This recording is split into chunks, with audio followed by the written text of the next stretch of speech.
Vega. Physical arrangement are Sarah Jane Pagador, Architect Sarah Jane Pagador, and Bernard Patrona laban sa kalamidad dahil patnubay ng mga guro at mag-aaral. Or mga bagyo, ganun, mga earthquake. We would like also to extend our appreciation to Benedict Malamanan for the description of our images. For the rest of the Intramuros Administration Committee, we would like to say thank you to the Assembly Management Team headed by Engineer Victor Reyes and Oscar James Leda, Deployment Engineer Anasu Bion Tagadas and Joseph P. Reyes, Security, Traffic and Barangay Management, Janelle May Gabriel, Okay pa yung naka-email ka lang na ganito eh. Luciana Bernardo, Area Insurance and Cleanliness, Teresita Negvilio, JC Joshua Ong, and Daniel Recto. Professional Marshalling, Vicente Samuel Jr. and Mr. Clark Tubasio. Ave, viva la Virgen.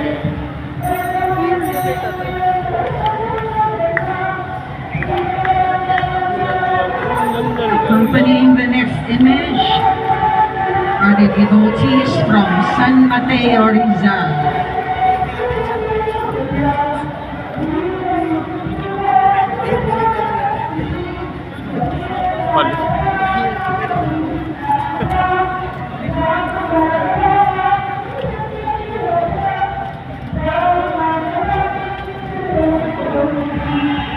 Ate, gustong pita ka? Sa dulo po, kasi malapit po siya. Thank you.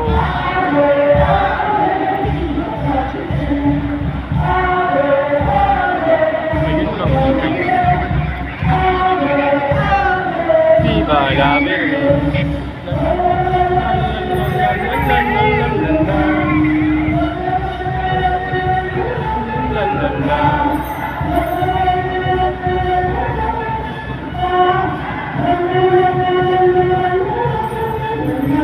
For the next image, we would like to acknowledge the support of the parish priest and shrine director, Reverend Father Vic Eguia, represented by Reverend Father Mark Anthony Ramos, the parish priest of St. Rafael the Archangel Parish, Rizal.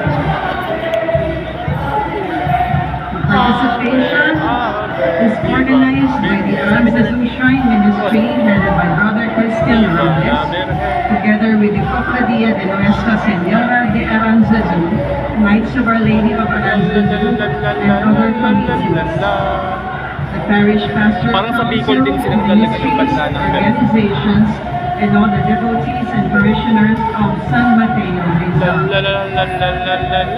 Which is also accompanied by Los Estudiantes Band and Rizal musicians.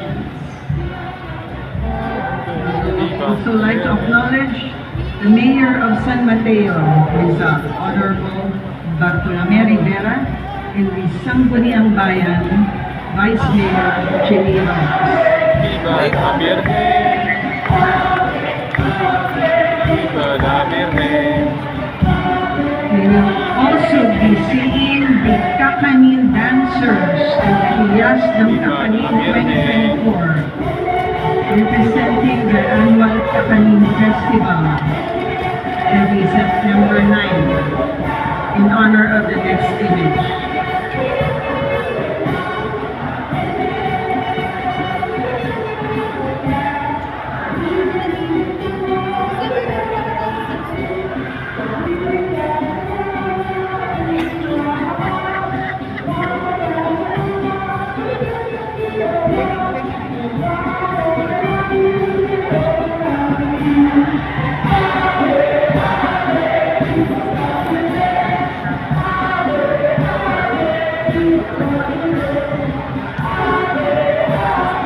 Viva la Virgen. Ave, viva la Virgen.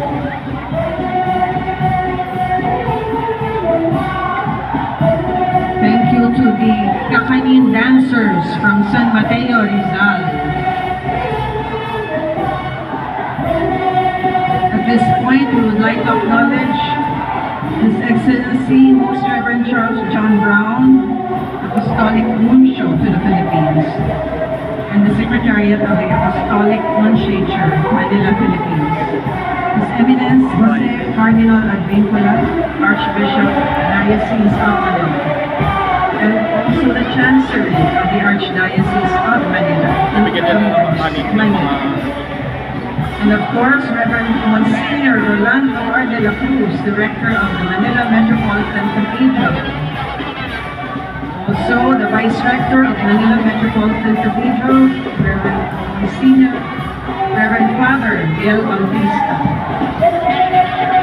Also, I'd like to acknowledge the volunteer group from Baliwag, Bulacan, the Bread of Love volunteer group.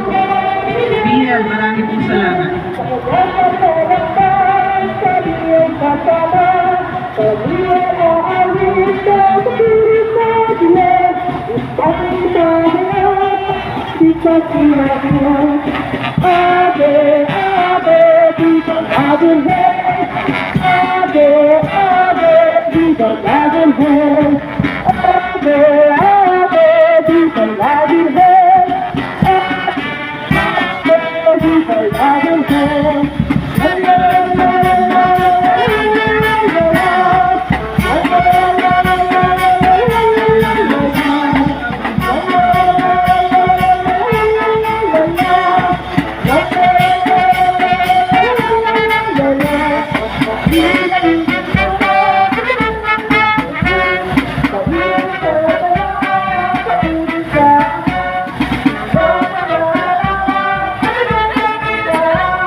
Kuya, sampita?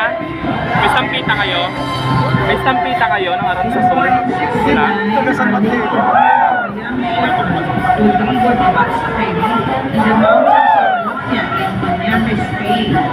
She is depicted on a thorn bush with a veil hanging on one of its branches. The apple she holds symbolizes Mary as a new queen.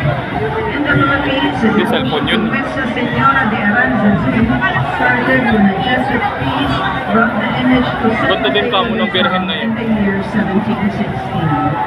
Since then, numerous miracles have been recorded, and the Virgin was declared as the principal patroness of the hometown of San Mateo Rizal. An arch-confraternity was established at the Colegio de San Juan de Letran in Intramuros in 1834, devoted to the patroness against calamities as well as Pulikatin ako nito mamaya pag educators and students. Pulikatin ako nito. Sakit na Pope lang pa. Francis approved the canonical coronation of the image on June 17, 2016. It was crowned by Cotabato Archbishop Orlando Baclaran and